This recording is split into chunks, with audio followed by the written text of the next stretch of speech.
Assalamualaikum warahmatullahi wabarakatuh. Alhamdulillahirrabbilalamin. Alhamdulillahi hadana lihada wa ma kunna linahtadiya laula an hadana Allah.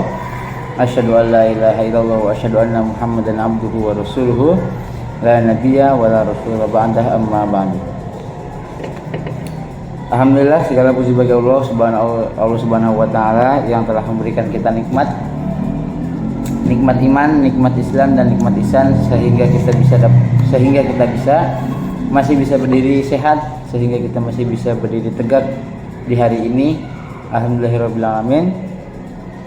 Pertama-tama marilah kita panjatkan puja dan puji syukur kita atas kehadirat Allah Subhanahu wa taala yang telah memberikan kita nikmat yang sangat banyak di muka bumi ini, sehingga kita bisa berkumpul di tempat yang insyaallah diberkahinya ini. Kemudian tak lupa salawat serta salam semoga selalu tercurahkan kepada junjungan Nabi besar kita, yaitu Nabi Muhammad SAW, yang telah membawa kita dari zaman kebodohan hingga zaman yang terang insyaallah, hingga akhir ini yang terang benderang seperti yang saat ini kita rasakan. Hadirin yang dirahmati Allah, pada kesempatan kali ini, kesempatan yang singkat ini, izinkan saya menyampaikan beberapa masukan, beberapa ceramah tentang sholat 5 waktu. Sholat menurut bahasa yaitu berdoa, sedangkan sholat menurut istilah artinya adalah sesuatu yang dilakukan atau sesuatu perkataan dan perbuatan yang dilakukan yang diawali dengan takbir dan diakhiri dengan salam. Kemudian namun dalam pengumpamaannya makna sholat mengalami perluasan makna, tidak hanya sebagai doa tetapi juga bentuk ibadah kepada Allah Subhanahu wa taala. Jadi secara bahasa sholat itu artinya berdoa, dan secara istilah sholat adalah ibadah formal yang memiliki tata cara khusus yang telah ditentukan oleh syariat Islam, mulai dari takbiratul ihram hingga salam. Kali ini saya akan menyampaikan beberapa poin terkait sholat.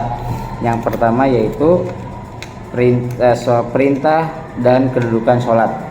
Jadi sholat 5 waktu adalah ibadah yang pertama kali diwajibkan dan menjadi tiang agama. Tanpa sholat bangunan Islam bisa rubuh. Allah Subhanahu wa taala telah berfirman dalam firman-Nya yang berbunyi, Inna sholata kanat 'alal mu'minina kitaban mawquta, yang berarti sesungguhnya sholat itu adalah kewajiban yang ditentukan waktunya atas orang-orang yang beriman. Jadi sholat itu adalah ibadah yang sudah ditentukan oleh orang-orang yang beriman dan ditentukan oleh Allah Subhanahu wa taala. Salat 5 waktu wajib ditunaikan setiap hari. Apabila tidak melakukan salat, maka ia akan mendapatkan dosa yang sangat besar, karena salat itu adalah sifatnya wajib. Tidak ada alasan untuk meninggalkannya kecuali dalam keadaan yang dibenarkan oleh syariat. Jadi walaupun kita sedang dalam perjalanan atau sedang sakit, itu kita tetap diwajibkan untuk sholat, karena sholat itu sifatnya wajib dan tidak boleh ditinggalkan sedikit pun, atau tidak boleh ditinggalkan sekalipun, tidak boleh. Kemudian yang kedua yaitu keutamaan sholat 5 waktu. Sholat 5 waktu memiliki banyak keutamaan. Rasulullah SAW bersabda, perumpamaan sholat 5 waktu adalah seperti seorang yang mandi 5 kali dalam sehari di sungai yang mengalir di depan rumahnya. Apakah masih terasa kotor pada badannya? Para sahabat menjawab, tidak. Maka beliau bersabda, itulah perumpamaan sholat 5 waktu.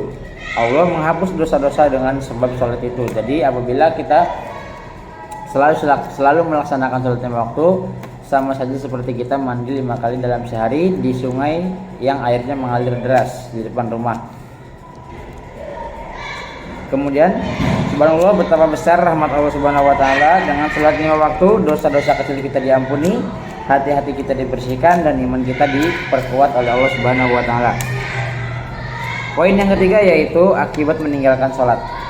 Sebaliknya, orang-orang yang meninggalkan sholat dengan sengaja mendapat ancaman yang sangat berat. Dalam surat Maryam ayat 59 dijelaskan oleh Allah Subhanahu wa taala. Allah Subhanahu wa taala berfirman, fa khalafa min ba'dihim khalfa adu ussalata wattaba'u syahawati fasawfa yal'aquna ghayya, yang artinya maka datanglah setelah mereka generasi yang menyia-nyiakan salat dan mengikuti hawa nafsu, maka kelak mereka akan menemui kesesatan.